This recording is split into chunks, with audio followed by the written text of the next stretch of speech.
Mm, A ver, un minuto más.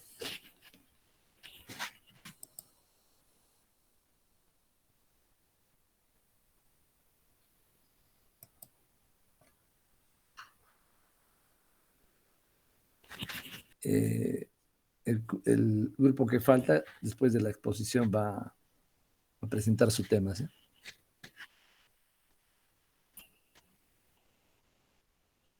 Dime.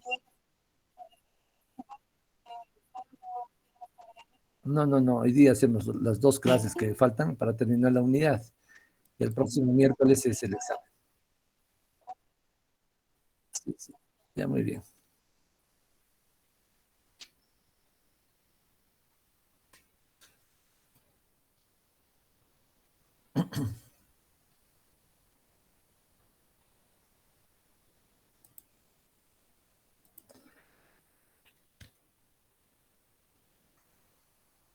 Ya, muy bien. Tenemos el tema de las terapias antiparasitarias. Estuvimos hablando de las terapias antivirales, antimicóticas, en la primera clase de hoy día. Entonces, dentro de lo que son las terapias antiparasitarias, hay que ver cómo se transmiten los parásitos, ¿no? Cuatro mecanismos, principalmente para la transmisión. Entonces, la idea es de que la diferencia de los antibacterianos, por ejemplo, a diferencia de los antibacterianos, se puede hacer evitar la transmisión de los parásitos cuando se corta su ciclo en general de transmisión. Por eso tenemos que ver que los mecanismos para que los parásitos puedan penetrar son ingestión de los huevos, ¿no? Generalmente, o de partes de los parásitos, ¿no? Se puede ingerir un proglótido, por ejemplo, o también se puede ingerir larvas, ¿no? No solamente los huevos. Otra forma es las larvas que penetran a través de la piel. Ahí tenemos, por ejemplo, a los nematelmitos, um, como el estrongiloides, ¿no? Los esquistosomas, etcétera. Otros que pueden ir, eh, podemos ser infectados a través de la transmisión de un vector. Entonces, todas las enfermedades metaxémicas, por ejemplo, se transmiten a través de vectores. Entonces, ahí tenemos el plasmodio, leishmania, trypanosomas, etcétera, ¿no? Y también algunos parásitos se pueden transmitir por vía transmisión sexual, como las tricomonas. Entonces, son cuatro mecanismos en general, ¿no? Entonces, respecto a esto, los medicamentos antiparasitarios se dividen en 5 grupos, ¿no? Los antiparasitarios antihelmínticos, los que actúan sobre el género esquistosoma, los antimaláricos, los antiprotozoarios y los elementos que van a eliminar, tienen un espectro mucho más amplio y pueden abarcar no solamente a los protozoarios, sino también a los gusanos, ¿no? Un problema que tenemos con los parásitos es que son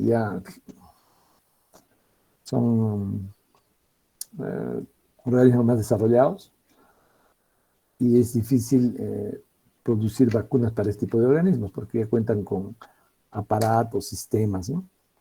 No es solamente una célula procariota. En los parásitos todos son eucariotos, ¿no? Entonces, una de las estrategias que es la que rinde efecto es el manejo a nivel del saneamiento para evitar la infección o la infestación que le llamaban, ¿no? Cuando hay una infección por parásitos. ¿Dónde actúan estos parásitos? Eh, Son en 7 áreas principales del metabolismo, ¿no? Que se comportan como dianas. Lo tenemos en la síntesis de cofactores, en la síntesis de ácidos nucleicos, en la síntesis de proteínas, síntesis de la membrana. Estamos hablando de la síntesis. La función microtubular, ¿no? Para destruir la estructura interna del parásito, y también para destruir la capacidad de movilización que tiene, ¿no? La tubulina, inhibiendo el metabolismo energético en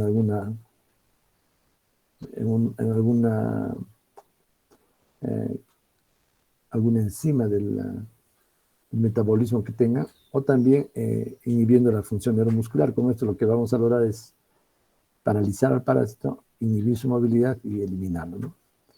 Entonces esto se va a dar principalmente en el Mintos y Artrópodos. La mayoría de los fármacos en general afectan al metabolismo biosintético, y los antihelmínticos principalmente, no solamente, afectan al metabolismo energético y a la función neuromuscular en general. ¿Qué inhibidores tenemos de los cofactores? Ya las sulfas, ya hemos visto cómo pueden actuar tanto a nivel de los hongos, o también a nivel de las bacterias. Ya sabemos que inhiben el ácido fólico, la síntesis de ácido fólico. Entonces los parásitos también tienen un efecto importante, ¿no? Especialmente en el caso de las sulfonamidas, en los esporozoos, ¿no? Y tenemos a la sulfadiazina, a la sulfadoxina. Las sulfonas, que también inhiben procesos de la síntesis del ADN, ¿no? En el caso de la dapsona, la dapsona se emplea como terapia para, por ejemplo, micobacterias, como el caso de la lepra, pero también en el caso de algunos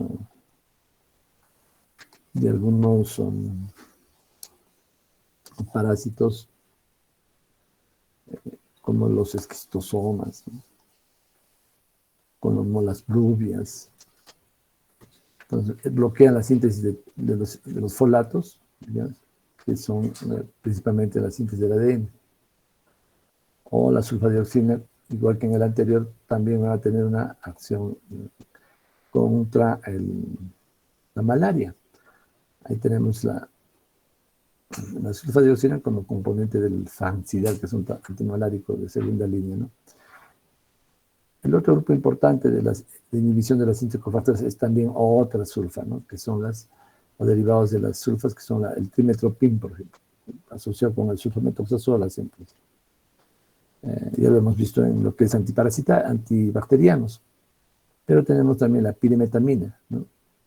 Más el fancidal, más la sulfadoxina, tienen el fancidal.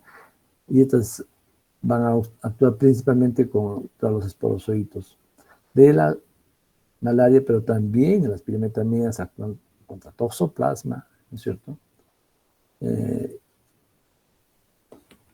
Y Pneumocite gyrovesi. Igual, bloquean los, uh, los metabolismos del ácido fólico, ¿no? Que tenemos, por ejemplo, aló,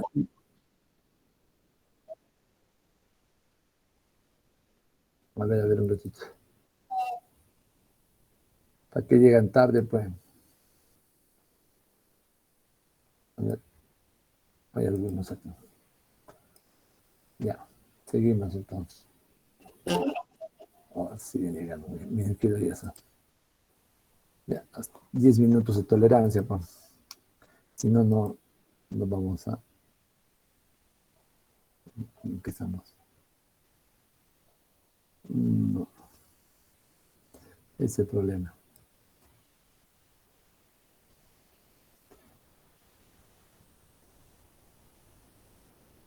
Ya, ¿qué tal? Se ve, ¿no? Y entonces, como estábamos hablando, estas son las vías que son bloqueadas por las sulfas. Entonces podemos tener que pueden inhibir a nivel del PABA, a nivel del etimilato, del hidrofolato, ¿no? Sintetasa, o reductasa. Otro grupo son los de la síntesis de ácidos nucleicos.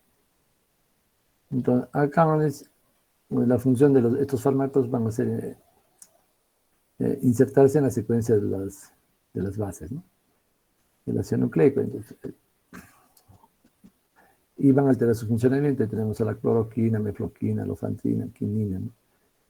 Entonces van a evitar una reproducción normal del ADN. Las diamidinas, como la pentamidina, que se usa para la toxoplasmosis. Por ejemplo, otros medicamentos que se usan contra la enfermedad de Chagas, el benzinidazol, influtimox, ¿no? O otros que son un poco más conocidos, ya hemos hablado del metronidazol y del tinidazol, que van a también actuar igual que en las bacterias a nivel de la alquilación del ADN. Tenemos inhibidores de la síntesis nucleica. El otro blanco son los inhibidores de la síntesis de proteínas. Mira, ahí volvemos a tocar a las tetraciclinas. Las tetraciclinas son, especialmente las doxiciclinas, son interesantes, ¿no? Son buenos antibacterianos, ya hemos hablado de esto, pero dijimos que también tenían una buena acción en los parásitos. Entonces se usa, por ejemplo, en casos de malaria por falciparum o profilaxis de malaria, ¿no? Y van a inhibir, como ya dijimos, la síntesis de proteínas. Igual que en las bacterias se van a unir a la unidad 36 del ribosoma. La cloroquina, entonces, va a actuar, es un antimalárico de base, ¿no? Cloroquina, primaquina son los dos antimaláricos más importantes, especialmente contra la cloroquina contra Plasmodium falciparum, ¿no? Entonces acá se va a trabajar o va a actuar a nivel de la hemopolimerasa, ¿no? En el hematíe, para evitar la degradación del hematíe por parte del Plasmodium, ¿no? La eflornithina en la enfermedad del sueño, vamos a ver cuando vamos en la tercera parte, vamos a detenernos un poco en unas enfermedades un poco más raras, ¿no? Inhibidores de síntesis de la membrana, entonces sobre el Dostelor, principalmente es el anfotericin B. Ya hemos hablado del anfotericin B como antimicótico. Principalmente es el gol estándar de los antimicóticos, ya dijimos en la clase anterior, pero también tiene una función en algún tipo de parásitos, ¿no? Especialmente sobre el grupo de las leishmanias. Entonces acá lo usamos como droga de segunda línea para leishmania, tiene un muy buen efecto. Entonces su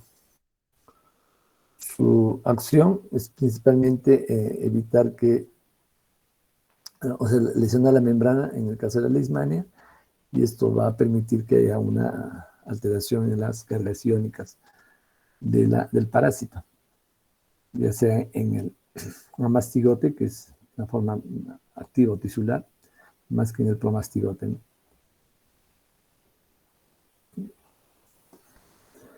Acá hay otro antiparasitario que es el praziquantel, que actúa más o menos en el caso de los esquistosomas, eh, haciendo que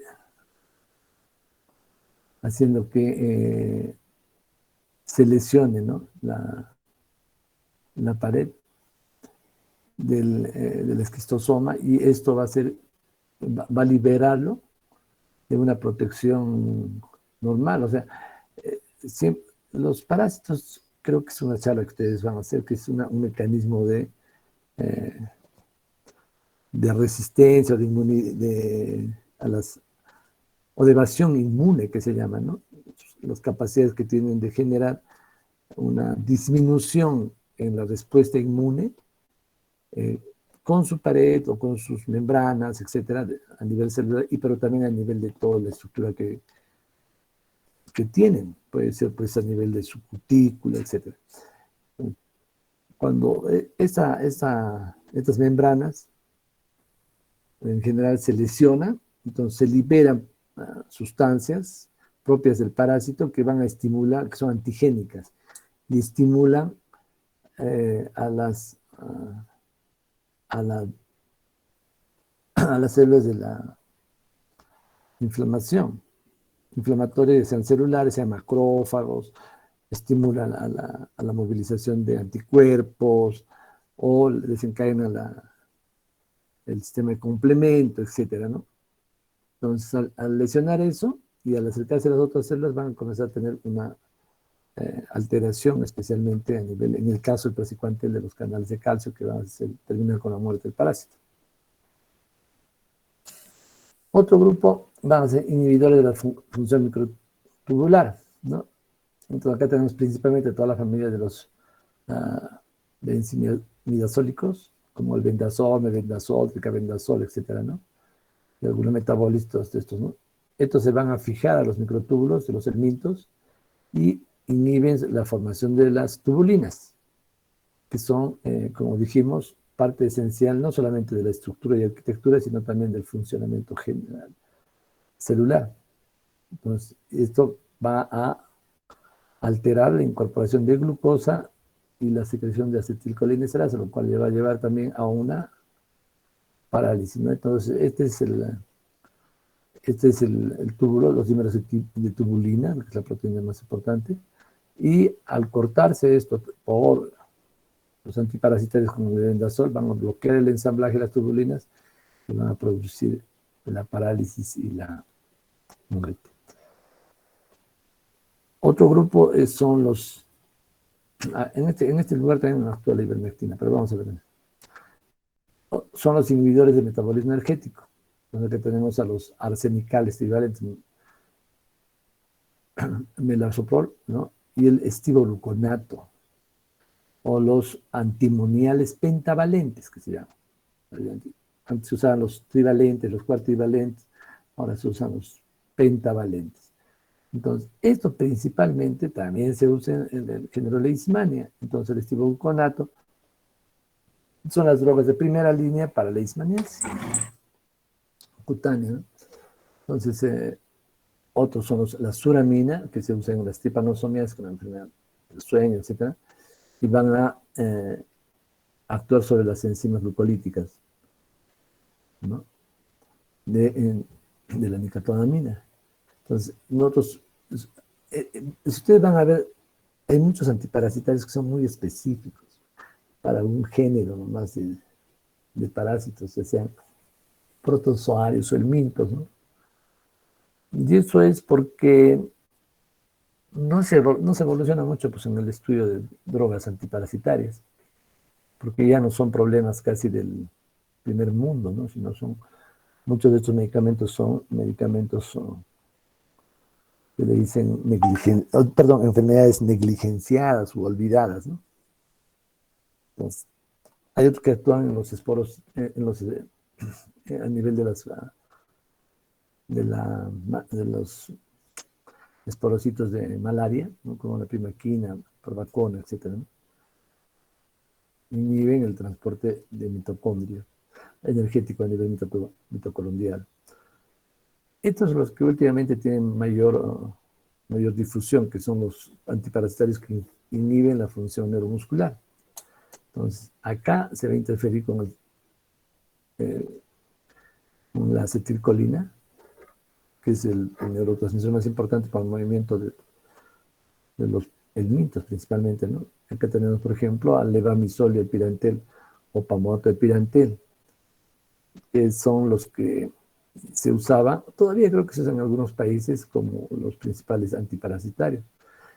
Para los, por ejemplo, los ascaris, ¿no? el trichurus, el oxyurus, vermicularis, etc. Entonces, pero eso ha sido un poco tóxico y se ha cambiado. Vamos a ver, algunos compañeros nos están queriendo entrar. Sígueme.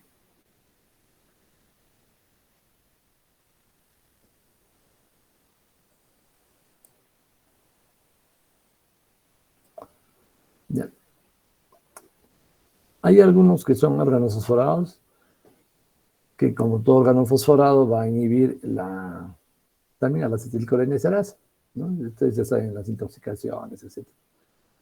Entonces, por ejemplo, la piperacina, ¿no?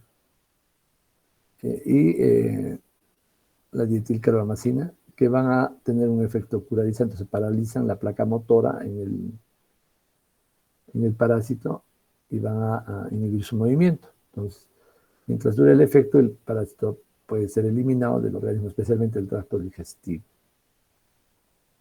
Igual, la oxamiquina y la ivermectina y el praziquantel, que también van a tener una función de aumentar la permeabilidad en la membrana del camalesín. La ivermectina tiene esa función y también la de agonista del GABA. Veamos, por ejemplo, acá, ¿no? Entonces tenemos la interneurona, el GABA. Entonces, es el ácido gamma-aminobutírico. Y acá tenemos a la acetilcolina y que va a actuar sobre los receptores del GABA para poder producir contracción, pues, ¿no? Ahí actúa la ivermectina inhibiendo esto, por lo tanto los canales de cloro no van a llegar adecuadamente. El gusano se paraliza. Hay algunos otros mecanismos que son selectivos, ¿no? Que van, por ejemplo, que difieren la captación o secreción de algún compuesto como la cloroquina, la pentamidina. Lo que decíamos, activación de fármacos solo en un parásito, metronidazol y Furtimox, ¿no? Cuando solamente va a tener una sola diana específica para una sola especie, ¿no? La suramina. Es importante, por ejemplo, hay algunos antiparasitarios que son muy tóxicos. ¿Y eso es por qué? Porque puede actuar también en la célula del huésped. Por eso es que se andan cambiando. Pocos antiparasitarios permanecen durante muy largo tiempo. Muchos de los que se han ido generando eran tóxicos. Entonces, el caso, por ejemplo, del albendazol, ¿no? Del Fortinium, donde la diana es muy específica y no va a hacer daño al hospedador. En algunos otros casos, también los antiparasitarios hacen daño al huésped, ¿no? Como tenemos los antimoniales pentavalentes, en este caso, los antimoniales pentavalentes no solamente van a lesionar al parásito, como es la leishmania, sino también al huésped, por eso tenemos muchos efectos colaterales. Y los efectos colaterales van a ser principalmente, pues, cuadros, por ejemplo, de arritmias, ¿no? O de artralgias, mialgias, ¿no? Entonces, y es muy frecuente, ¿no? Entonces, mientras también tengan blancos en algunas células del huésped, van a ser tóxicos, ¿no? En el caso de los protozoarios, vamos, ¿cómo se seleccionan? Hay que ver que estos protozoarios se pueden reproducir en forma sexual o en forma por vía sexual, generando, pues, como en la malaria, pues, genera gametocitos, ¿no? Y que hacen todo un proceso de unión, etc.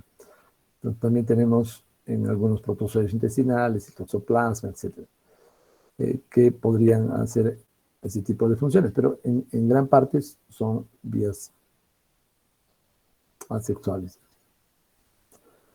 Otro problema es que también los protozoos generan resistencia. Es el caso de malaria, por ejemplo, ¿no? Malaria por falciparum es un problema muy serio, la resistencia. Y la mortalidad, pues, que producen son muy altas, entonces hay que ir generando nuevos antimaláricos. Ya hemos hablado de la toxicidad y la falta de acceso a muchos de los medicamentos. Por ejemplo, nosotros queremos tratar toxoplasmosis, ¿no? Y es muy difícil porque no tenemos medicamentos específicos en el Perú para toxoplasma. No tenemos que estar pidiendo, pues, a través de algunas entidades a otros países, ¿no? Para que puedan enviar, por ejemplo, la pirimetamina, ¿no? Entonces, muchos de los medicamentos son o son solamente manejados por algunos programas, por ejemplo. La Dapsona no la podemos usar fácilmente, ¿no? Que pedir algunos programas. Bueno, acá lo que quería mostrarles es, por ejemplo, también hay que ver en qué estadio está el parásito para poder actuar. Puede ser en la forma de espora, o puede ser en su forma eh, viable, ¿no? Entonces, por ejemplo, en el caso de malaria, ¿no? Acá vamos a ver un ejemplo de los medicamentos antimaláricos. No es el tema de malaria.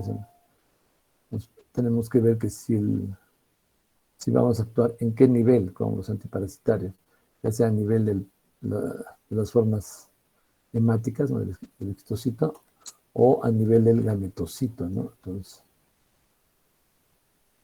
tenemos el trofozoito, el merozoito, el gametocito, y algunos que van a ser las formas durmientes o hipnóticas, el hipnozoito que está en el hígado, ¿no? Entonces ahí es donde se tiene que ver dónde va a trabajar el antimalárico, ya sea a nivel del trofozoito, del merozoito, o también a nivel del. Entonces, si tenemos medicamentos esquizonticidas, van a trabajar este nivel, ¿no? En el nivel hemático, o a nivel de los gametocitos, que pueden trabajar en una parte en el nivel hemático o otra parte en el nivel de los hipnozoitos, a nivel del hígado. Es importante porque malaria, ustedes saben que hay 4 especies, ¿no? Malaria por vivax, malaria por falciparum, malaria por malaria por Plasmodium ovale. Entonces, en el caso del Plasmodium falciparum, que es el que produce la mayor cantidad de mortalidad y la mayor severidad y resistencia, ellos, por ejemplo, no tienen la fase hepática, ¿no? Sobre el tisular, todo es hemático. Entonces, se pueden curar fácilmente, pero si son resistentes, no hay problemas, ¿no? A diferencia por ejemplo, del Vivax, que es el que tenemos en la región. Ese sí es un problema para nosotros porque puede producir enfermedades después de un tiempo. Entonces, vean, por ejemplo, acá en la malaria tenemos hasta dos fases, ¿no? O sea, los que van a actuar a nivel del esquizonte y a nivel del gametocito. Entonces, ahí tenemos de acción rápida, los del grupo 2 de acción lenta, y tenemos un montón. Lo que sí es cierto, una droga que trabaja en ambos niveles, que es los derivados, ya sea la quinina, van a tener una acción muy rápida, muy potente, especialmente en lo que es malaria por falciparum. Bueno, entonces aquí tenemos los principales, o sea, tenemos que actuar sobre los esquizontes, ¿no? Cloroquina, cefalioxina, pirimetamina, atropina, probanil, etc. Miren, acá tenemos 2 antibióticos, tetraciclina y clindamicina. Entonces, a los pacientes, cuando no sabemos si tenemos una sospecha, porque a veces tenemos limitación en el diagnóstico, ya vamos a hablar cuando hablemos de malaria de esto. Entonces, no podemos dar un tratamiento bien orientado, o de repente no estamos haciendo una buena lectura de lámina y el paciente está con las fiebres, con un cuadro clínico, entonces mejor es empezar con estos 2 antibióticos, o cuando la persona va a entrar a una zona de contagio, ya sea la selva, etc., ¿no? Entonces ahí podemos usar también la cloroquina, las tetraciclinas o la clindamicina. Hay esquemas que son sencillos. Entonces la cloroquina, ¿no? Entonces vamos a tener un medicamento que se absorbe rápidamente, ya tiene, o sea, una de las drogas base, ¿no? Entonces, que se usa en zonas donde no hay resistencia por falciparum. Por ejemplo, ahorita la cloroquina, ¿cómo va a actuar? ¿No? Este Lemati, nucleoparate, la Macbola. Entonces, la cloroquina va a inhibir o sea, dijimos que actúa a nivel de la inhibición de la degradación de la hemoglobina, ¿no? Sulfadoxina pirimetamina, que dijimos que es el Fansidar, la asociación es excelente contra malaria, como segunda línea para malaria por falciparum, pero ya no se tiene en el Perú ni en Sudamérica, antes había en Brasil, pero ya lo he retirado. Entonces el Fansidar es una droga muy interesante, pero la pirimetamina tiene potencialmente teratogénico, ¿no? Por eso es que se ha retirado, pero nosotros seguimos buscando y usando para toxoplasma, ¿no? Entonces, bien, por ejemplo, cómo actuar a nivel de la sintetasa del ácido hidrofólico. ¿Ves? Eso ya hemos visto, ¿no? Entonces, a nivel de los folatos para la sulfadioxina, antifolínico, la pirimetamina. Es el mismo esquema casi del sulfamethoxazol trimethoprim, ¿no? Mifloquina es otra droga que también se usa en tratamiento de segunda línea de malaria. Este es nuestro esquema. Va a actuar principalmente a nivel del trofozoito para que no migre hacia el esquizontequinina, que es derivado del árbol de la chinchona, pues, ¿no? De la quina. Está en nuestro mapa. Bueno, toda la historia de la quinina o de la quina es bien interesante, ¿no? Pero bueno, esto es para manejo, tiene mucho efecto cardiotóxico, o sea, produce arritmias, entonces, y se da por vía endovenosa. Entonces, el problema es de que la toxicidad hace que la quinina, si bien es un medicamento más potente para la malaria severa, pero tiene que ser administrada en establecimientos de salud. Entonces, el Kingasu, bueno, ese es el nombre general, ¿no? Es una planta china que se donó a la OMS para aplicación a nivel de todos los sitios donde hubiese malarias severas. Parte de la farmacopea china, su núcleo principal es bueno, de la Artemisa annua, el núcleo principal es el artesunato, ¿ya? Y tiene bastantes derivados. Entonces, y felizmente este es un medicamento que hasta ahora ha demostrado la mayor efectividad, por eso es la droga de recuperación, la droga final para el manejo de malaria principalmente, ¿no? Nos tenemos dos derivados más importantes, que es el artesunato y el artemether. Entonces, lo usamos especialmente en la zona norte del país y en la zona de la costa norte y de la selva norte, porque ahí sí tenemos resistencia a primera y segunda línea, ¿no? Ya hemos hablado de la tetraciclina y la clindamicina como antibióticos que sí se usan en el manejo, puede ser en el manejo de la malaria o también como profiláctica. Entonces, la doxiciclina principalmente como profiláctico. También unos macrólidos, fluoquinolonas pueden actuar bien. La resistencia a los antimaláricos, en malaria por Vivax, no hay una resistencia importante, aunque hemos visto pacientes que han hecho 2 o 3 veces infecciones por Vivax, ¿no? Pero son infecciones nuevas, no porque haya resistencia, porque están en una zona muy infestada. Entonces,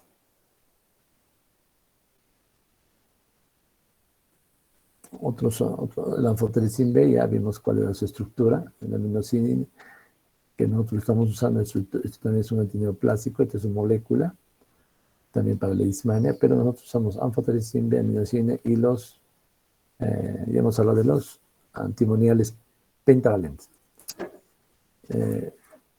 Algunos que eliminan a los protozoarios de amplio espectro, pero que no los tenemos aquí. ¿Este qué es? Esta es una giardia, ¿no? Entonces, el Sunamin, por ejemplo, es muy efectivo. Pero acá vamos a hacer, de todo lo que hemos hablado, vamos a hacer una especie de recuento, ¿ya? En lo que son las formas de protozoarios. La amebas. Entonces, las amebas que van a actuar a nivel intraluminal o a nivel extraluminal. Entonces, intraluminal estamos hablando del intestino. Entonces, ahí tenemos paramomicina, iodoquinol, ¿no? Bolato del sono. Entonces, lo que nos ha quedado en las amebas. ¿Qué tipo de amebas manejamos?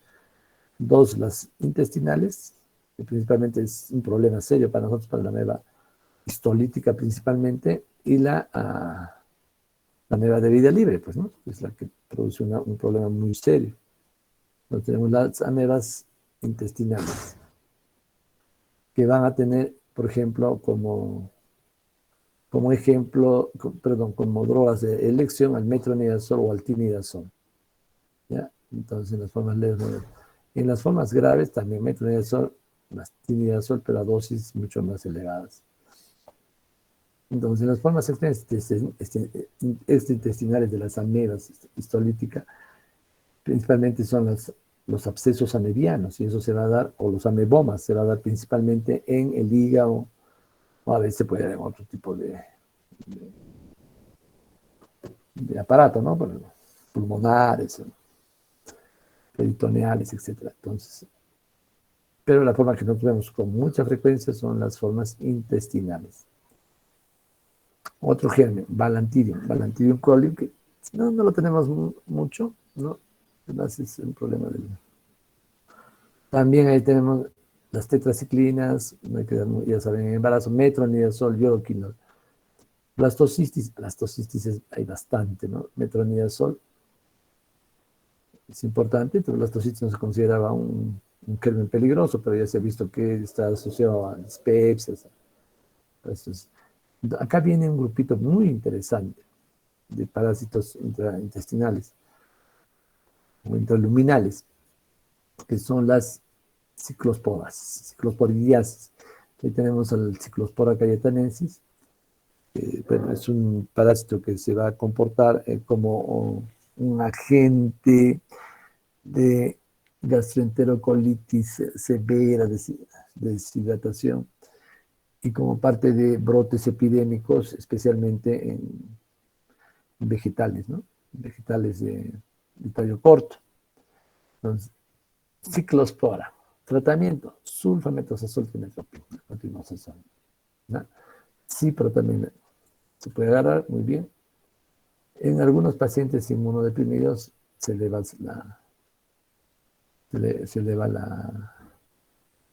la dosis y se les da por un tiempo más prolongado. Y se puede dar también en forma profiláctica. Ciclospora. El otro problema, que sí es la principal causa de muerte en pacientes, por ejemplo, con SIDA, por deshidratación y por diarrea, es el Cryptosporidium parvum. El Cryptosporidium parvum realmente es muy difícil de manejar. Entonces, se usa la paramomicina, pero también la citromicina, paramomicina y la nitazoxamida. Entonces, en inmunosuprimidos es difícil de manejar. En inmunocompetentes también produce diarreas crónicas, ¿no? Pero siempre que tengan un paciente con VIH, piensen en Cryptosporidium parvum cuando tiene diarreas crónicas, porque es la principal causa de consulta. Si van a ver un paciente con diarrea crónica, que baja de peso más de 10 kilos en los últimos 3 meses, ¿no? Entonces, y que son diarreas no necesariamente tipo disentería, sino de tipo coleriforme. O sea, otros son las dientamora frágiles, que también como el anterior, como el blastocitis, no se les da mucha importancia, pero también ha sido ya determinado como un parásito que puede producir diarrea crónica. Ahí tenemos también la paramomicina, iodoquinol, metronidazol. La giardiasis responde bien al metronidazol, tinidazol, furazolidona, albendazol. Isospora también. Isospora belli, que también se considera en otras clasificaciones como una ciclosporidez, ¿no? Isospora que es muy común, se presenta en brotes también. Ahí se usa también el sulfamethoxazol, pirimetamina, ciprofloxacina, ya, tricomonas vaginales, metronidazol, tinidazol, y eso muy, es muy frecuente la tricomonas, ¿no? Entonces, acá que tenemos, a ver, para que ustedes lo manejen mejor, ¿no? Lo tenemos trimetopin, sulfamethoxazol. Con eso estamos cubriendo varios gérmenes, ¿no? Y siempre les preguntan esto en los exámenes, por ejemplo, de residencia. Entonces, ciclospora, eh, isospora, pueden manejar con cotimosol, tetrimetopin, sulfamethoxazol, con metronidazol, o sus derivados tricomonas, ¿no? Dientamoeba, giardiasis, bueno, y valantirio, ¿no? Malaria, ya hemos hablado de malaria, nos hemos expandido un poquito, vamos a pasar rápido nomás, hemos dicho es plasmodium falciparum, ¿no? Tenemos plasmodium vivax, algunos que se da resistencia a la cloroquina, poxiciclina, por vía parenteral es la cloroquina y la quinina, principalmente, perdón, la quinina para casos, pacientes con malaria cerebral, profilaxis se puede dar. Para profilaxis con cloroquina normalmente es la norma. Cuando hay resistencia a cloroquina en esas áreas, mefloquina o doxy, ¿no? Como hemos dicho, o tobacona. Trypanosomiasis africana, bueno, entonces para que tengan en cuenta nomás, como dijimos, el Trypanosoma dubrei, el gambiense, el rodiense, ¿no? Entonces tenemos acá la suramina, pentamidina, ¿no? O melasoprol, eflortina. En el caso de la tripanomias americana, ¿cuál es la enfermedad de Chagas? Que tenemos todavía en la zona de Arequipa, en algunas zonas de Puno. Nifurtimox, ¿okay? Es el que más o menos usamos en el esquema, ¿no? El desnidazol es como referencia. Leishmania, bueno, ya le habíamos hablado de leishmania, los dos tipos de tratamiento. Entonces son los diferentes tipos de leishmania. Nosotros tenemos acá la brasilensis, ¿no? Babesia, miren, Babesia es un parásito que se parece al de la malaria, pero se da en zonas altas y se transmite por garrapatas. Miren, clinda más quinina, o tobacona más acitromicina, ¿no? Pacientes que vienen de zonas ganaderas, de altoandinas, pueden eventualmente encontrar, pero de todas maneras para que tengan un criterio de diagnóstico diferencial. Toxoplasma sí es un problema muy serio para nosotros, porque toxoplasma es una de las principales, bueno, más del 70% en el Cusco, especialmente las mujeres, están contagiadas con toxoplasma, también claro, los varones. Entonces, el temor que le tenemos a toxoplasma son especialmente las gestantes, ¿no? Porque está dentro de los agentes más teratogénicos que tenemos. Y también eh, toxoplasmosis en los pacientes inmunodeprimidos, que hacen realmente lesiones muy severas a nivel, especialmente del sistema nervioso central. Entonces, las drogas que se usan, mira, pirimetamina no hay en el Perú, en el Darapril. También se puede usar la pirimetamina más sulfadiazina. ¿Qué es la pirimetamina más la sulfadiazina? Lo que llamamos el Fansidar. No hay Fansidaria, pues no hay pirimetamina tampoco. O clindamicina. Entonces, a falta de la pirimetamina, nosotros usamos, pues, no hay tampoco sulfadiazina, entonces usamos sulfamethoxazol, trimetopin más clindamicina, que no tiene un buen efecto, pero hay que darle algo. Esperamicina, peor todavía.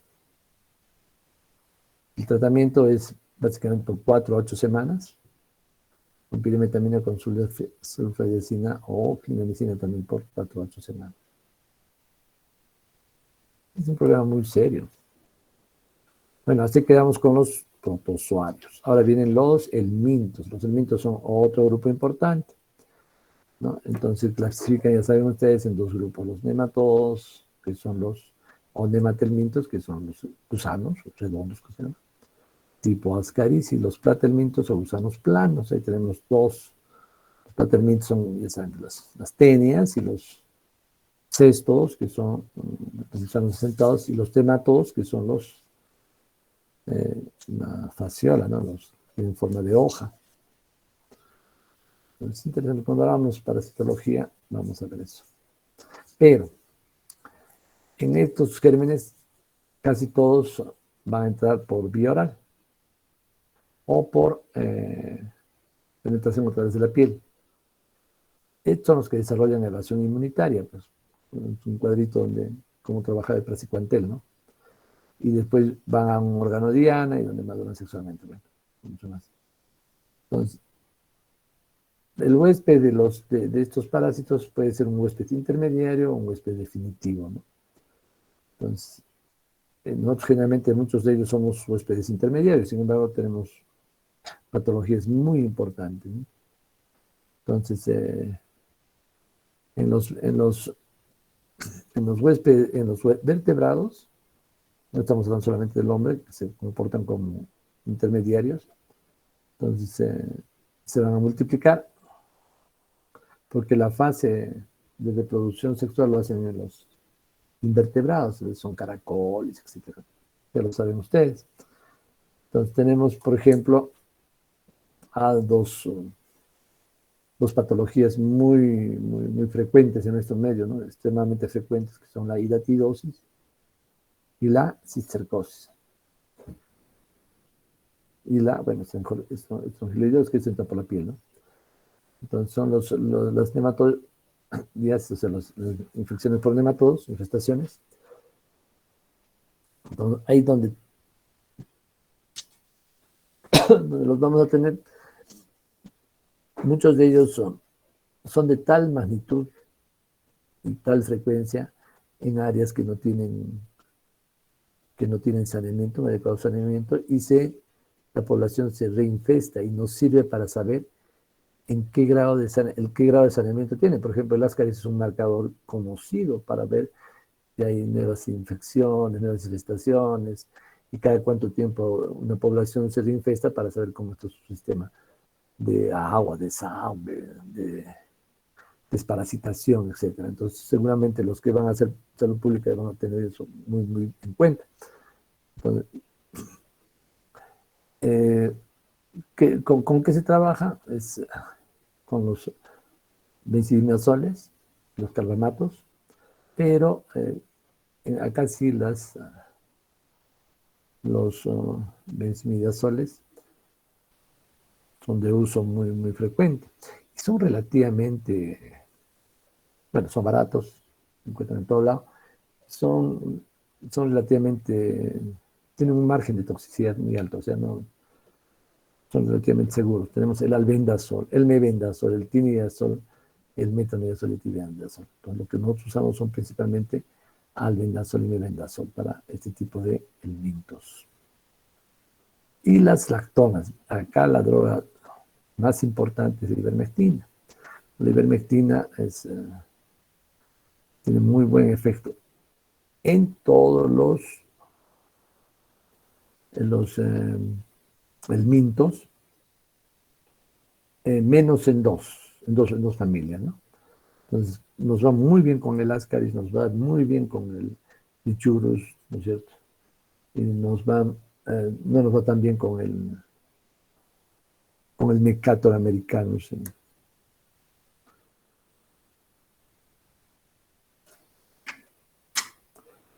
Otras drogas son los esquistones, o sea, con lo que se va a tratar al esquistosoma. Bueno, el esquistosoma no tenemos mucho nosotros, ¿no? Hay más en Bolivia, en Brasil. A ver, vamos a ver, los nematodos.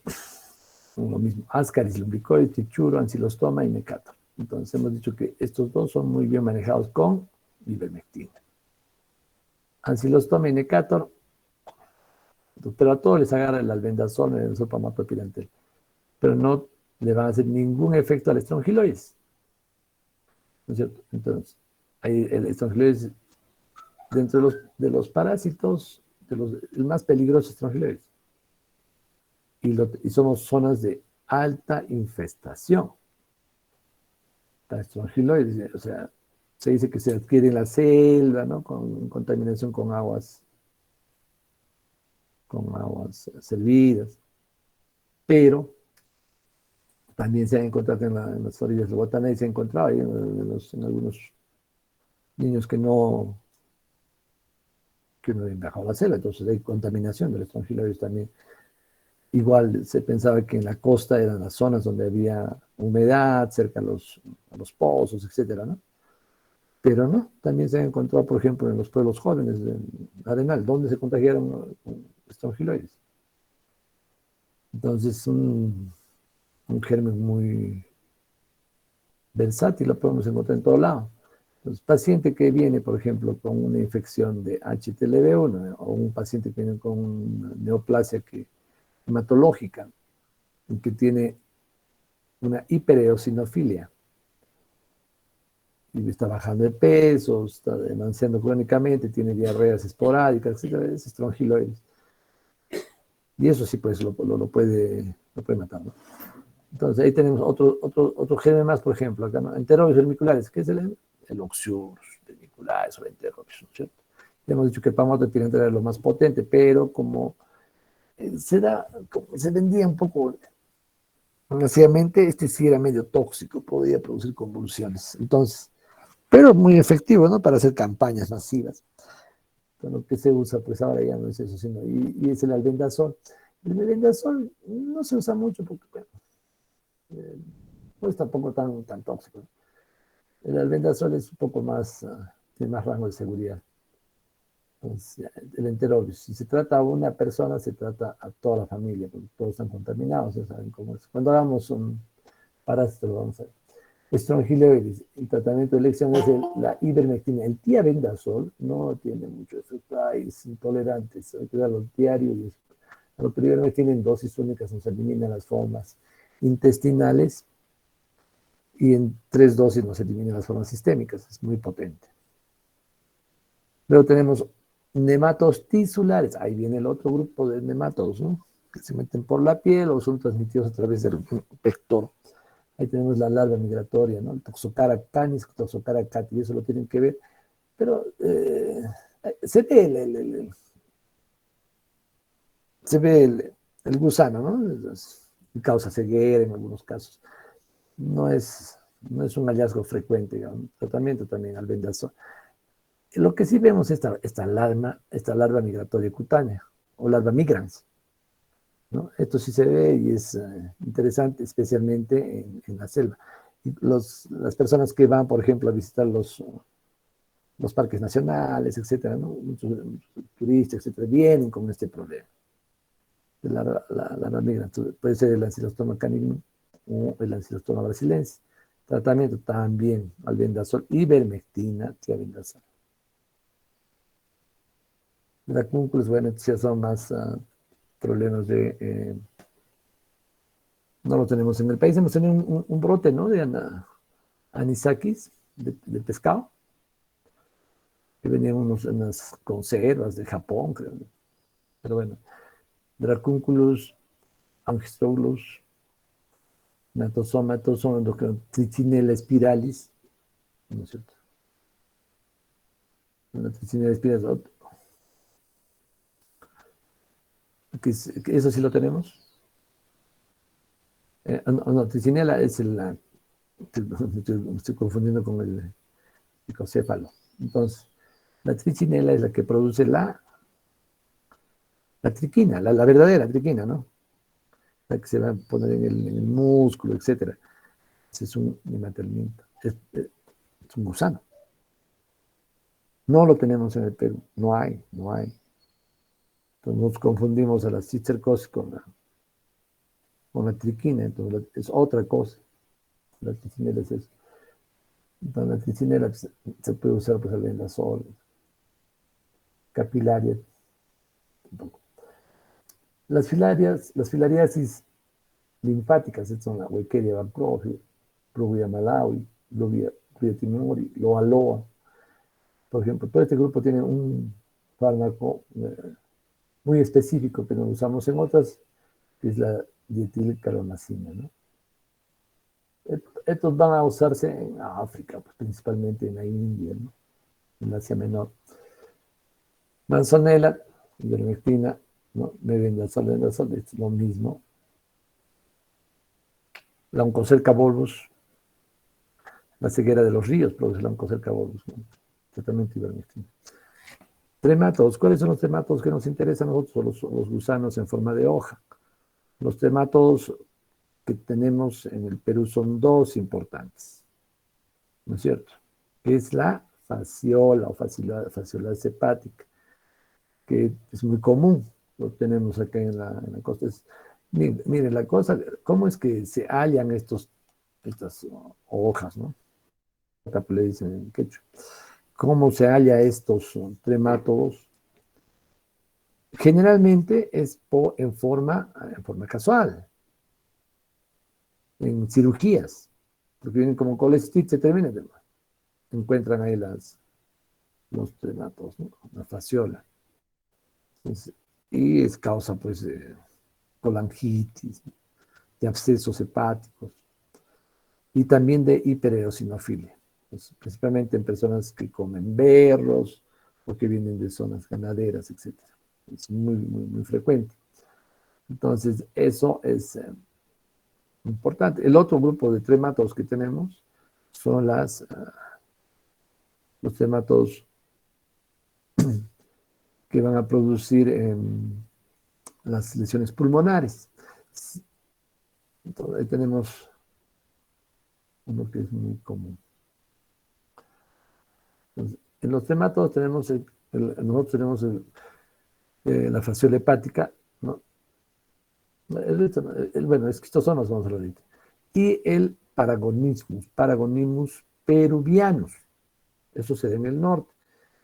¿Sí? ¿Por qué? Porque ellos tienen una costumbre de comer cangrejos en vino, pero cangrejos de agua dulce.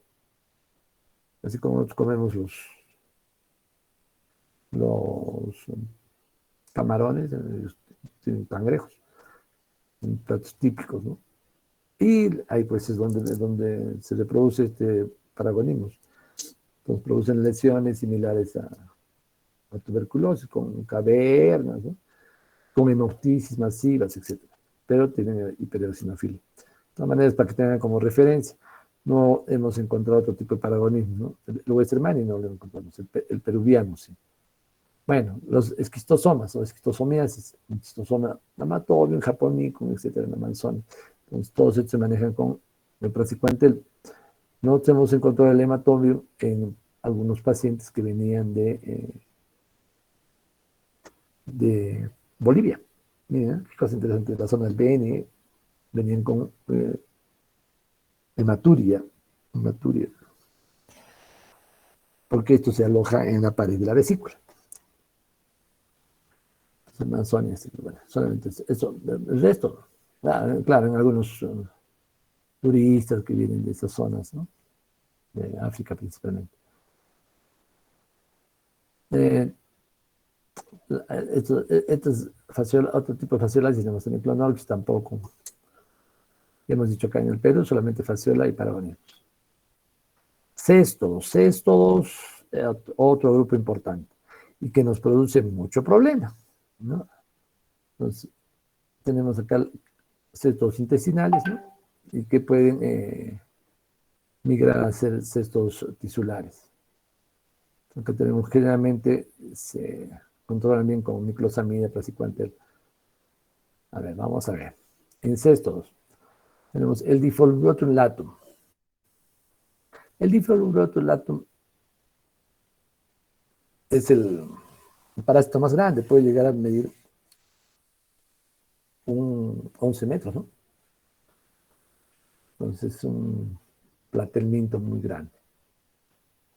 y que no tiene en su parte apical, no tiene ventosas ni rótulos, sino se mueve para poder se mueve para poder no ser expulsado. En esto produce pues una anemia macrocítica, porque absorbe a través de su piel vitamina B12, que se sintetiza en el intestino delgado. Entonces, difosforonato. Pero mire, acá hay una cosa interesante. Nosotros tampoco tenemos el difosforonato. ¿Por qué? Porque es de agua dulce. Entonces lo encontraríamos como lo encuentran en Europa, pues en el salmón, los salmones, etc. O nosotros lo encontraríamos en la trucha. No hay. Pero hay en gran cantidad en la costa, en peces de agua salada. Y los peces de agua salada, bueno, ahí tienen todo un ciclo muy interesante, ¿no? Ese es el Diphyllodocus pacificum, que vendría a ser un parásito de lobo marino. Bueno, pues, como se comen los pescados contaminados y nos capturamos esos pescados, entonces los sirven, hay que tener mucho cuidado con comer ceviche, ¿no? Porque pueden ver las cercarias, inclusive en el ceviche del Diphyllodocus pacífico. Entonces es fastidioso a veces eliminar este parásito y tenemos que usar pues praziquantel también. Otro grupo que es interesante es la Hymenoplepis nana, ¿no? Que también es por vía, sí, o sea que también también es muy pequeñito, eh, por vía oral, sí. Las, las, los cestos tisulares, la hidatidosis. ¿Cuál es? El Echinococcus granuloso. Es la tenia del perro, Echinococcus granuloso. La tenia del perro, ya saben ustedes, el perro es el huésped final. Se ingieren los huevos, se desarrollan y esto va a desarrollar pues, grandes lesiones a nivel pulmonar, principalmente o a nivel hepático. Será la primera causa de cirugía torácica en nuestros medios, igual que en Argentina, en todos los países se tiene ese problema. También se ha encontrado el ciatítico en camélidos, en vacas, en caballos. Entonces, este es un problema de salud para nosotros. Está dentro de un programa nacional, que es el programa de hidatidosis. Entonces, y tenemos también la cistercosis, ¿no? La cistercosis, que ya saben que es por la tenia solemn. Entonces, tenemos como principal causa de convulsiones, primera causa de convulsiones en jóvenes. Bueno, eso está en la literatura general. La primera causa de convulsiones en jóvenes es cistercosis. O sea, como fase inicial, pues, ¿no? Si ustedes ven un recién nacido con convulsiones, eso no es cistercosis. Entonces, lo que se encuentra, pues, en los cerdos, ¿no? En gran cantidad. Y nos confundimos con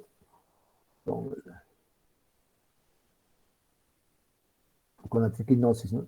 Con la cistercosis, para nosotros la primera causa de convulsiones.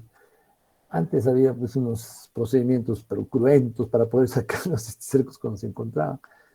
Ahora ya es más fácil el manejo, que puede ser asociado de albendazol más praziquantel, ¿no? Entonces se puede dar, hay bastantes estudios dependiendo del estadio, pero normalmente se debe dar hasta 30 días y con un control de tipo eh, tomográfico y también un control clínico y laboratorio. Ectoparásitos, entonces tenemos acá los artrópodos, que son muy comunes, ¿no? Muchos son vectores, tenemos piojos, pulgas, chinches, garrapatas, etcétera, ¿no? Y los endoparásitos, ahí tenemos un problema un poco frecuente en nosotros, ¿no? Las miasis, o sea, los tornillos, etcétera, que son de moscas, no, muchos pensamos que si de mariposas son de moscas, ¿no? Entonces, cuando hagamos esta parte vamos a detallar. Pero tenemos otros gérmenes, otros ectoparásitos, otros endoparásitos mucho más frecuentes, ¿no? La sarna, la tungiasis, el Demodex follicular, que es un ácaro. Está muy involucrado en las lesiones de acné resistente, rebelde, etc. Entonces, ¿cómo tratamos los ectoparásitos? Las miasis, hay que hacer procedimientos para extraerlos, ¿no? Ahora que ya los podemos manejar con ivermectina es mucho más fácil, porque hay que extraerlos. Entonces, se inyecta ivermectina, o sea, no se inyecta, se instila ivermectina en el agujero, digamos, de la miasis, del tornillo, y se paraliza y se puede sacar, ¿no? Porque si no, pues se mueve, ¿no? Se defiende el gusano. Es una forma de sacarlo, es la mejor forma. Lo otro es estar buscando quirúrgicamente, se hace mucho problema. Entonces, en la sarna, bueno, en la permetrina, tenemos varias formas de tratar las sarnas. Las tungias se sacar también de forma mecánica. El Demodex también se maneja muy bien con ivermectina. Las trombículas, entonces, también con repelentes. Creo que no, eso es lo que las trombículas son estos son como garrapatas que se adhieren a la piel, especialmente en la selva. Bueno, las garrapatas comunes, pulgas, chinches, etc. Entonces, el tratamiento es principalmente con sustancias que van a ser o repelentes o van a ser tóxicas para estos ectoparásitos, ¿no? Bueno, se me escapó. Hasta acá es la charla sobre parasitosis o antiparasitarios, ¿eh? Vamos a seguir con la siguiente charla, que es otras formas de control. Perdón.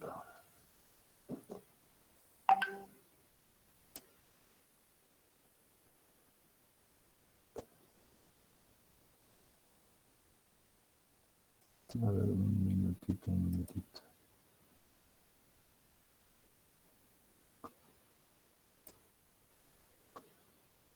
Ya, ven acá, ¿no? ¿Se está viendo la pantalla? Sí, doctor, sí vemos. Ya, muy bien. Entonces acá vamos a ver sobre el control de los microorganismos en general, ¿ya? Porque la parte de bioseguridad y todo esto ustedes lo van a hacer. Entonces acá vamos a hablar también de sustancias y de otras formas de control. Entonces, cuando queremos enfocar esto del control de los microorganismos, vamos a ver qué se puede hacer a través de otras sustancias. Entonces, por métodos físicos, químicos, ¿no?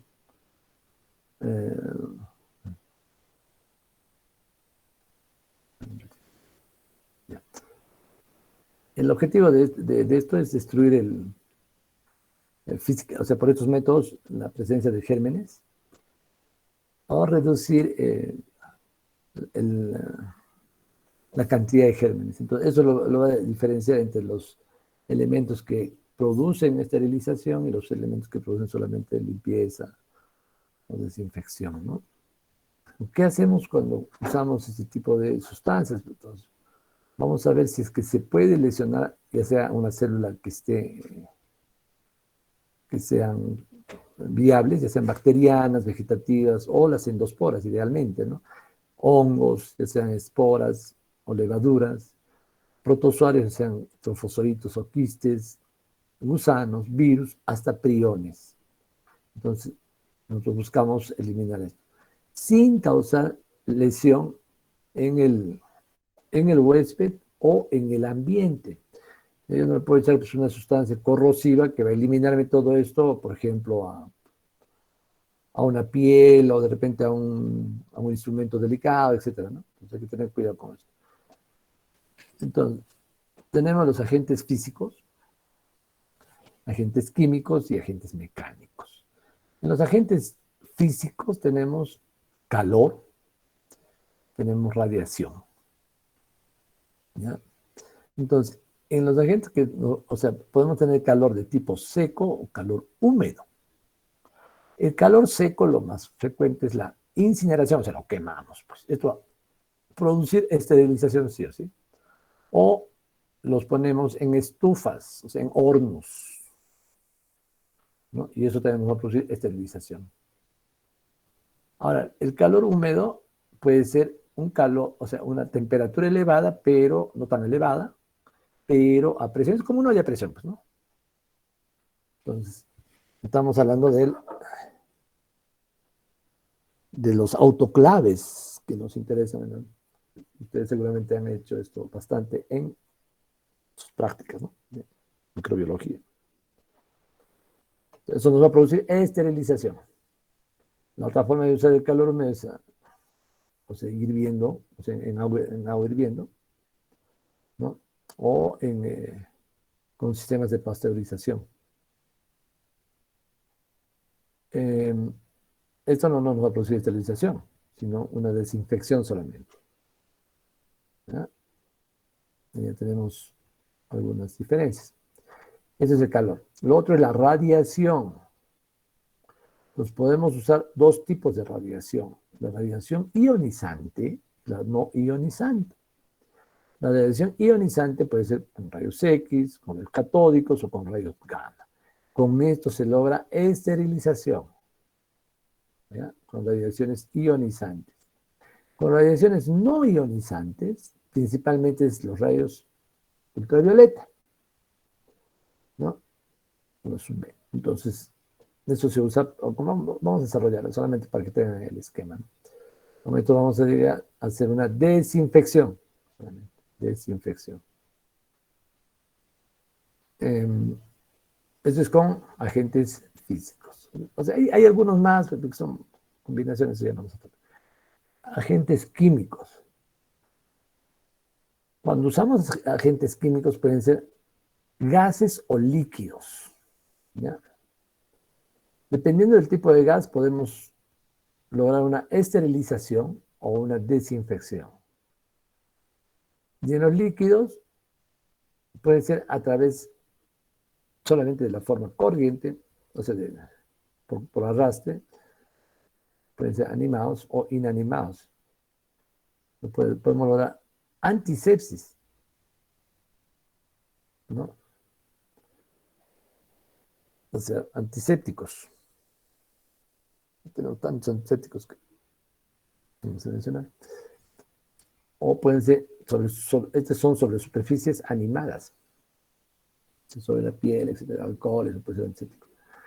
O sobre superficies inanimadas, o sea, mesas, instrumentos, ¿no? Quirúrgicos, etcétera. Entonces, ahí podemos lograr sobre superficies inanimadas, lógico que van a ser sustancias mucho más corrosivas, digamos. Entonces puede producirse desinfección o esterilización.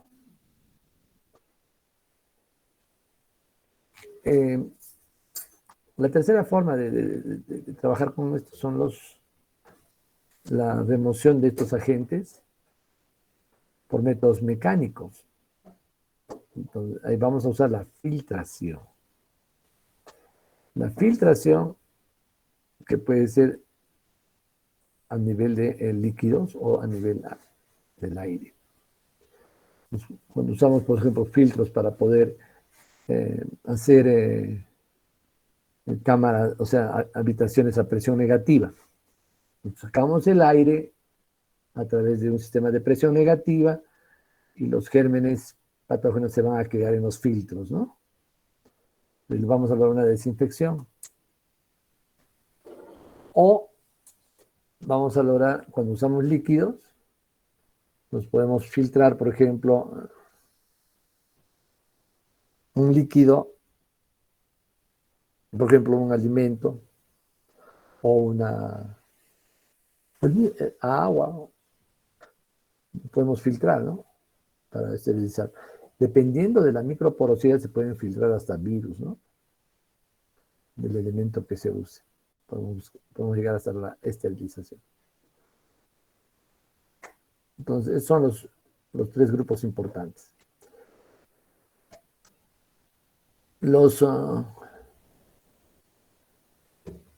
Vamos a hablar de las resistencias. A ver, me van a disculpar, creo que es... A ver, espérenme un minutito, ¿eh?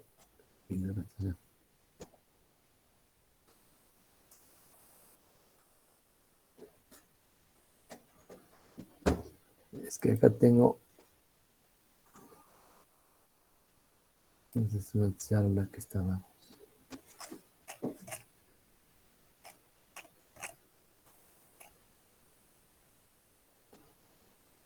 Ya.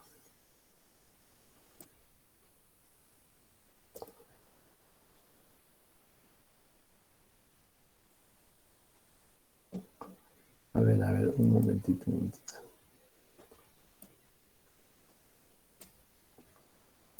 Un momentito.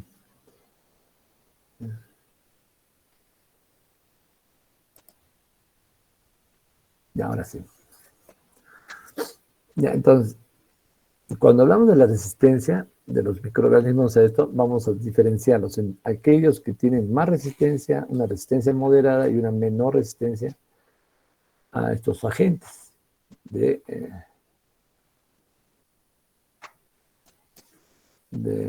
ya sean químicos, ya sean físicos.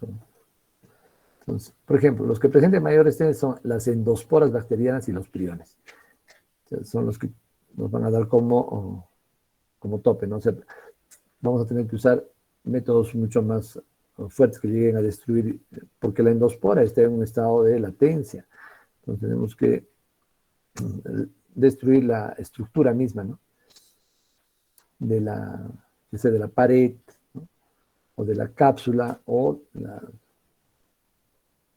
el material genético que tengan. Y los priones tienen mayor resistencia, porque los priones no son seres vivos, son proteínas que se van duplicando, etcétera, y produciendo enfermedad. Entonces, eliminar los priones es una cosa difícil. Entonces, los que tienen mayor resistencia. La resistencia moderada, hay algunos gérmenes que se van a resistir a este tipo de eliminación, ¿no? El Pseudomonas es un germen muy resistente. Las micobacterias, porque tienen una pared muy con ceras, pues, ¿no? Eso tienen ceras en la pared, entonces no se pueden eliminar fácilmente. Staphylococcus aureus por la capacidad también de resistencia a antibióticos. Los quistes, todos los quistes protozoarios. Y los que tienen menor resistencia son los que están están en actividad, ¿no? Los gérmenes que están en actividad, las células vegetativas, o sea, están en multiplicación activa, están en formas de trofozoitos, ¿no? No están en formas quísticas. Algunas esporas de hongos e hifas también son lábiles. Las levaduras son bien lábiles, ¿no? Virus que tienen envolturas también se pueden eliminar fácilmente. Y los trofozoitos de los protozoarios. Los quistes son fastidiosos. Tenemos de mayor resistencia moderada y menor resistencia. Son como ejemplos, ¿no? Entonces, los términos que usamos, ¿no? Un poco ¿qué es esterilización? Es un proceso que destruye todos los microorganismos viables, incluidos virus y endosporas. Tienen actividad microbicida. Esterilización, es limpiarlo todo. Desinfección, o sea, todos los procesos para destruir vegetativos en objetos inanimados. ¿Ya? Entonces, la antisepsia es desinfectantes directamente aplicadas en partes expuestas del cuerpo, mucosas, piel, etc. Cuando hablamos de algún antiséptico es sobre la piel, estamos hablando. Entonces, descremación. O sea, reduce el número de microbios, no vamos a hablar de eso, muerte microbiana, ya, inhabilitación permanente de genes. Entonces, ¿qué factores van a afectar el índice de mortalidad de los gérmenes? Número de microbios, la naturaleza de los microbios en la población, la temperatura y el pH del medio ambiente, la concentración de las dosis del agente y la forma como actúa el agente. Y si es que hay disolventes o materia orgánica entre el germen y esto. Pues, por ejemplo, es diferente limpiar una herida limpia, pues, ¿no? No sé, que no tenga mucha contaminación, al limpiar, por ejemplo, una herida muy contaminada, ¿no? Tiene, pues, material orgánico, tierra, etcétera. Hace mucho, es diferente. Entonces, acá tenemos, por ejemplo, cómo es el tiempo de esterilización y el número de las células en el primer momento, ¿no? Entonces, ¿cómo vamos a lograr la esterilización con el determinado tipo de, de tiempo de exposición al sistema, ¿no? Entonces, es igual, las esporas, por ejemplo, tienen mayor tiempo de eliminación que las células vegetativas. Y también qué tipo de agente usamos, ¿no? Si rápidamente cae la cantidad de gérmenes, entonces estamos hablando de un agente microbicida. Si no disminuye, se mantiene en cierto tiempo, entonces es un microestático, ¿no? Microbiostático. Si es que sube, pues eso no sirve de agente para. Entonces, ¿qué cosas nos tenemos que preguntar cada que queramos aplicar un método para eliminar gérmenes? Si es necesario aplicar esterilización, ¿no es cierto?, en ese elemento o solamente desinfección. Si este elemento va a ser reutilizado, ¿no? Por ejemplo, las agujas que se usan, eso se lleva, se incinera o se pone una sustancia que lo va a diluir, pues, estructura y todo, ¿no? Si el elemento que vamos a usar, pues, puede soportar calor, presión, radiación, etcétera. Y eso es una cosa que se ve frecuentemente, especialmente con los materiales de diagnóstico, ¿no? Por ejemplo, endoscopios, etcétera. O sea, hay personas que a veces no saben que solamente se puede eliminar, se puede limpiar o se puede esterilizar con ciertos agentes. Usan otros y deterioran el material. Hay que ver también si la gente puede penetrar en una medida necesaria. Ese es un problema que tenemos, por ejemplo, con radiación, con los rayos ultravioletas. No penetran muy bien. Entonces no es un método muy bueno. Antes se usaba en varios ambientes, tanto de consulta, de pasillos, en todo lado. Pero se vio que no, si bien su efecto es bueno, pero las microondas son mucho más efectivas, pero no pueden aplicarse directamente en tejido vivo. Y a ver, ¿a dónde vamos a actuar con los agentes físicos o químicos? Puede ser en la pared celular, se vuelve frágil y se deslizan las bacterias directamente, ¿no? Ahí también podríamos incluir algunos antimicrobianos, antibióticos, ¿no? En la membrana de la célula, o sea, pierde integridad, ahí usamos agentes tensioactivos, especialmente los detergentes. Procesos que intervienen en la síntesis celular, bueno, ahí tenemos, por ejemplo, prevención, bueno, algunos antibióticos hemos visto, pero también la radiación, el formaldehído o el óxido de etileno, pues van a inhibir las síntesis celulares, ¿no?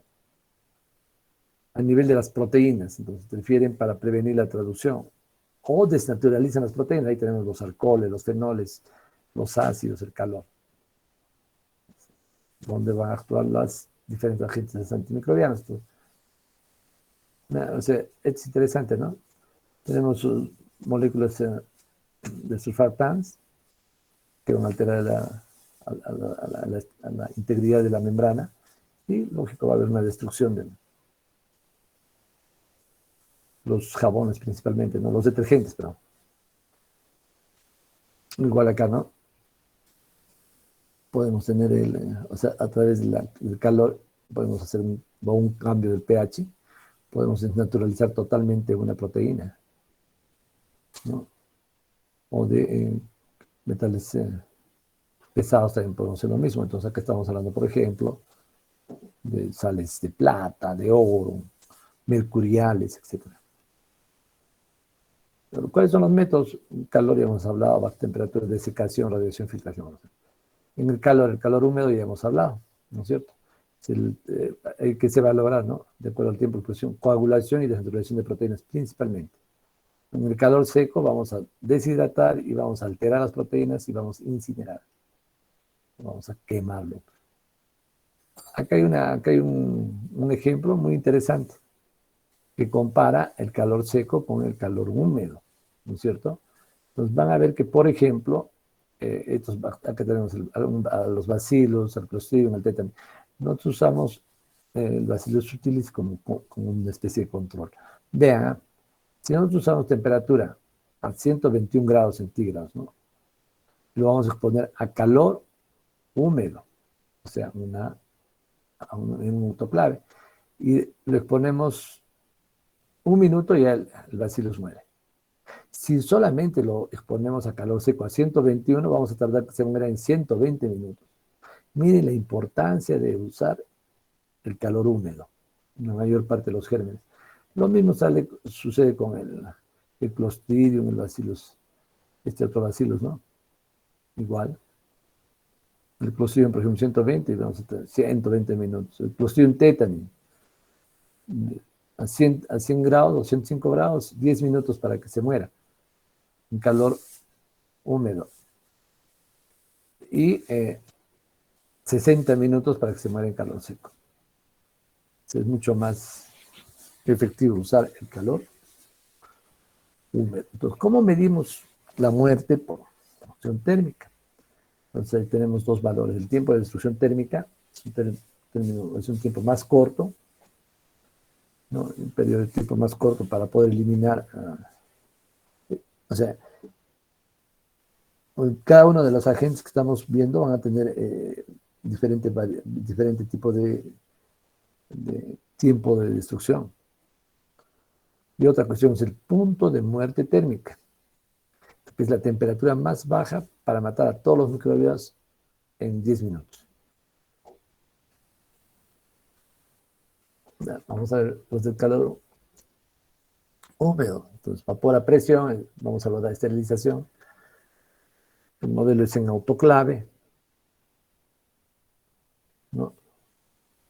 Entonces, 121 por 10 a 30 minutos. El vapor debe llegar a la superficie del objeto. El objeto no debe ser sensible a la humedad del calor. Por ejemplo, el vidrio es excelente para eso, ¿no? Por ejemplo, ustedes habrán esterilizado placas PET, etcétera, ¿no? Ya hemos dicho cómo trabaja. Desnaturaliza proteínas y altera las membranas. Este es un modelo de horno a calor seco, un pinel que se llama, ¿no? Para esterilizar material de tono, principalmente metálico.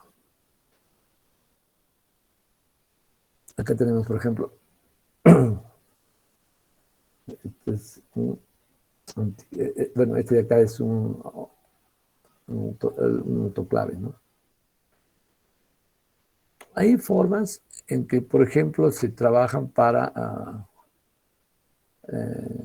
con sustancias que no van a resistir este tipo de calor, ¿no?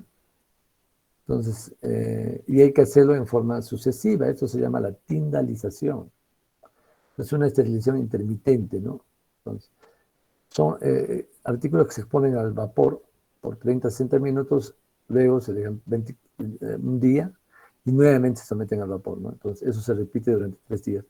Principalmente esto se usa para alimentos y medios de laboratorio, por ejemplo, los agares y todo esto, ¿no? Su función es básicamente desinfectante, no se llega a esterilizar. El agua hirviendo es muy común, ¿no? Para destruir patógenos que no forman esporas, porque las esporas van a ser resistentes también a hacer desinfección.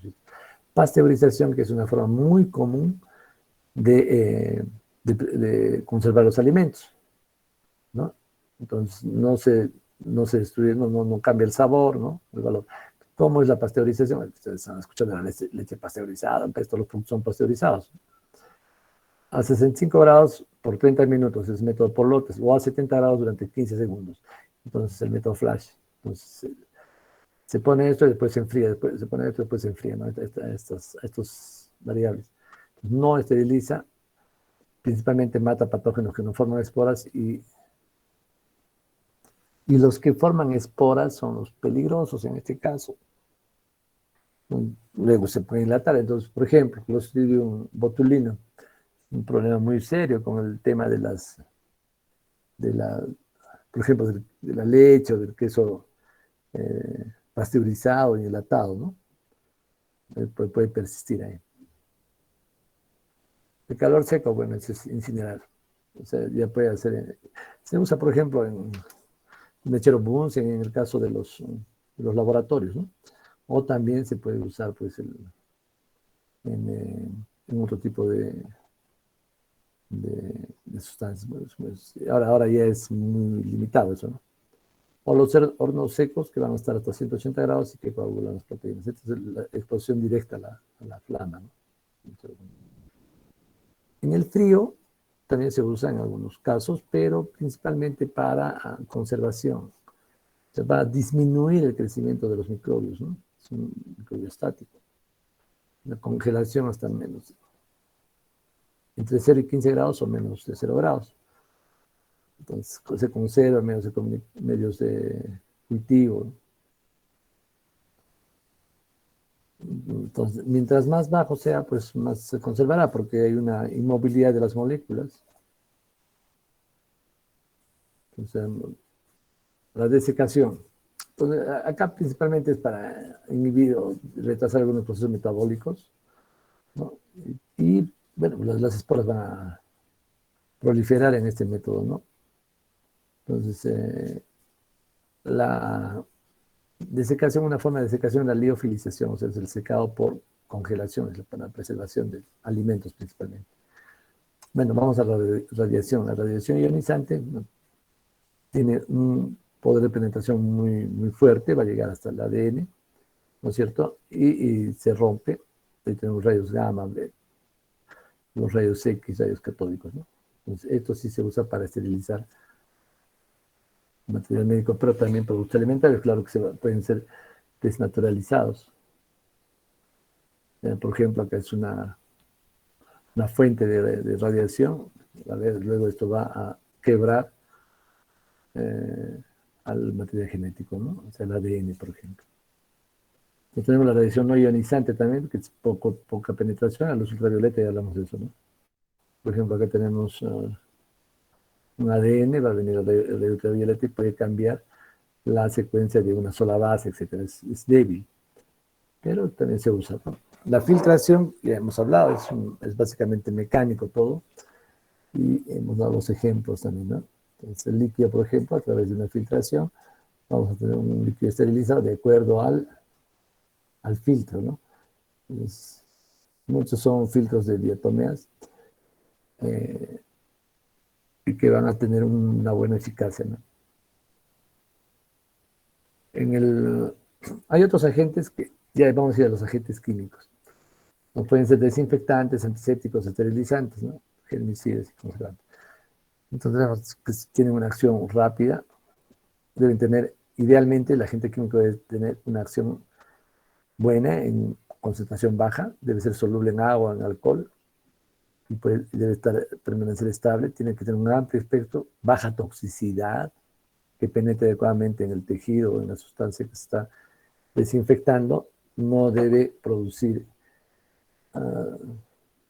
destrucción y no debe de manchar, ¿no? Entonces ahí tenemos los niveles de descontaminación química y cómo se controla esto. Germicidas de alto nivel, entonces pueden matar endosporas y pueden llegar a ser esterilizantes, ¿no? Entonces, esto es para manejar en ambientes principalmente estériles, sala de operaciones, cuestiones donde, por ejemplo, muchos de los elementos se pueden mantener acá, en este tipo de sustancias germicidas, ¿no? De nivel intermedio más está espora de hongos, pero no endosporas, ¿no? Tampoco, ¿no es cierto? Puede matar al bacilo de tuberculosis y a los virus. Pero también igual, para desinfectar dispositivos que van a entrar en contacto con las membranas, pero no son como pero no son invasivas. De bajo nivel, eliminan solo bacterias vegetativas que están en reproducción, hongos, ¿no? Y algunos virus. Entonces, esto es principalmente para limpiar las superficies de la piel, pero no las membranas o mucosas. Ahí tenemos los 3 niveles, ¿no? O sea, de alto nivel pueden esterilizar, de bajo nivel, ¿no? ¿Qué factores afectan la capacidad germicida del producto? Entonces, ¿qué tipo de sustancia estamos queriendo desinfectar o esterilizar? ¿Qué grado de contaminación tiene?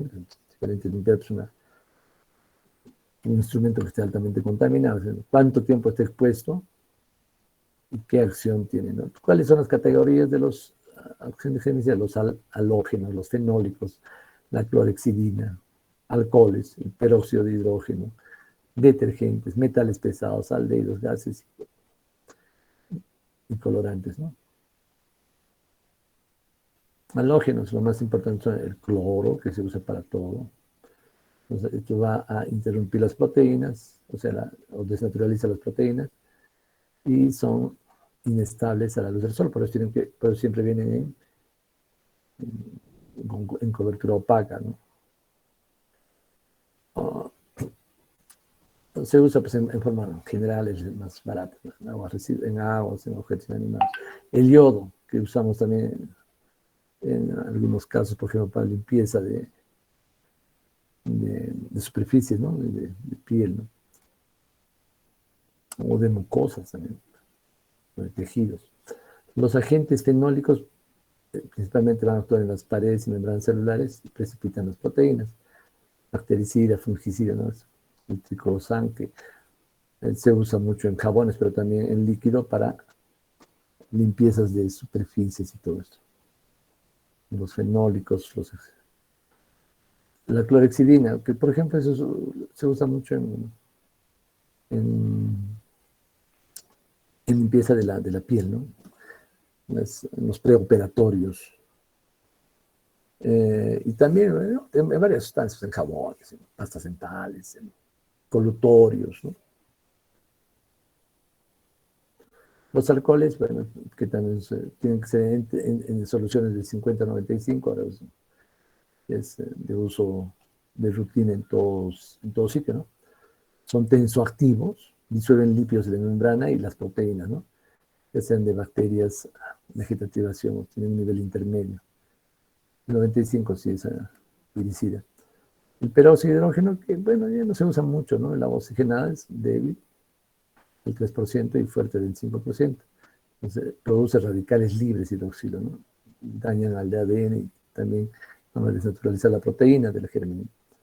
Entonces, y descomponen el gas, produciendo liberación de oxígeno. El problema del peróxido es que puede tener un efecto de rebote, pues si ustedes ponen para eliminar gérmenes aerobios, de repente los aerobios pueden multiplicarse, ¿no? Por eso no es aconsejable al menos usarlo en lesiones que tengan mucha posibilidad de tener gérmenes anaeróbicos. Perdón, aeróbicos. Entonces, si tienen anaerobios, claro, de eliminar. Jabones y detergentes, digamos, monocotermales, son tensoactivos, pues tienen un bajo nivel de esterilización. Entonces, es básicamente para limpiar superficies. Mire, es interesante, ¿no? De todas maneras, eso ya está demostrado. Los jabones germicidas van a eliminar la concentración de bacterias, ¿no? A lo largo del tiempo, a diferencia de los no germicidas, que en el primer momento nomás baja un poco la concentración, después rápidamente se eleva otra vez. Entonces, siempre a sus pacientes hay que sugerirles que usen los jabones germicidas. Metales pesados, ya dijimos, la plata, el mercurio, ¿no? Entonces, van a inactivar a las proteínas, ¿no? Tiene un nivel bajo también. El mercurio se Metiolate es el producto que se usa, ¿no? Como desinfectante. El nitrato de plata para heridas extensas, ¿no? Ahora, el metiolate ya no se está dejando por otras sustancias. Vean, por ejemplo, acá la capacidad de inhibir gérmenes de la plata y del oro es mejor, ¿no es cierto? Las sustancias derivadas de la plata. Nuestra placa Petri. Los aldehídos, los glutaraldehídos, formaldehídos, ¿no? Entonces, que van a alquilar las proteínas y también a desnaturalizar el ADN. Entonces, se pueden utilizar como esterilizantes. Tienen un nivel alto de acción. Los glutaraldehídos, esto es muy frecuente que usemos en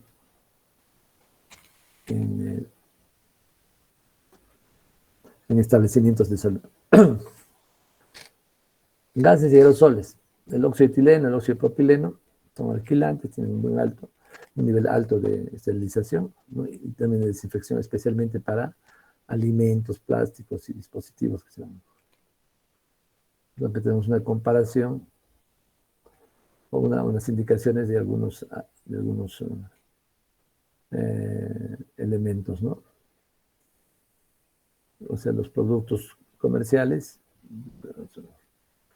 Pinesol, etcétera, ¿no? Bueno, hasta acá ha sido la charla sobre estos elementos. Yo creo que hemos acabado la primera unidad con esto. Si hay preguntas, si no, vamos a pasar a la exposición, ¿sí? Estamos ya sobre la hora.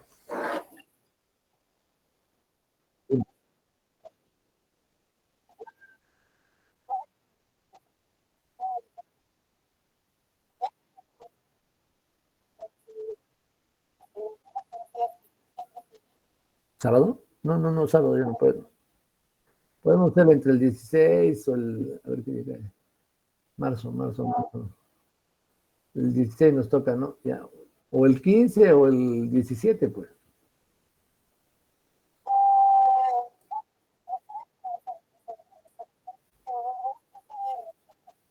18. Ya, a mediodía.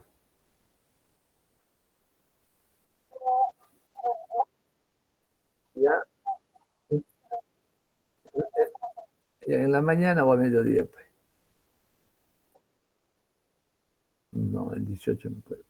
Pero de repente viajo y por eso no les puedo tomar, pues. Por eso no puedo ni viernes ni sábado. Ya, pero ya, entonces quedamos el 18, ustedes me dicen la hora, pero hasta la 1, hasta las 2 de la tarde, ¿ya? Ya, perfecto. El viernes, ¿ah? A ver, ya, empiecen su exposición, chicos. Doctor, buenas tardes. ¿Ah? Sí. Doctor, disculpe, tenemos la exposición ya hecha, pero son aproximadamente 60 diapositivas y 20 minutos creo que es un tiempo muy corto para culminar la exposición. ¿Está bien hacerlo ahora o lo podríamos hacer después para que continúe la hilación de la exposición y no se pierda como que la introducción y otras partes de la exposición? Pero todavía tenemos media hora, creo. Tenemos 17 minutos, doctor. Ya habrá. ¿Cuándo van a hacer entonces la exposición? Tiene que ser antes del examen. Ahí, doctor, en ese caso le podríamos ir avanzando por ahora, porque también tenemos clases de endocrinología a las 7, si no me equivoco. Doctor, sí, pero nuestra exposición es parte del segundo aporte. No, es que no vale que sea, no está bien que se estén retrasando, hemos quedado en eso, medio problema que se ha generado. Ya, doctor, en ese caso se voy a ir iniciando. Ya, pues inicien. O sea, ¿qué tema es? Infecciones en el inmunocomprometido, doctor. No, eso es importante. Mejor fresco. Ya, entonces el día miércoles hacen la exposición, ¿ya? Empiezan solamente la exposición y con es solamente de pasar. Y el día viernes es el examen, ¿sí? Ok, doctor, gracias. Gracias, doctor. Hasta el miércoles.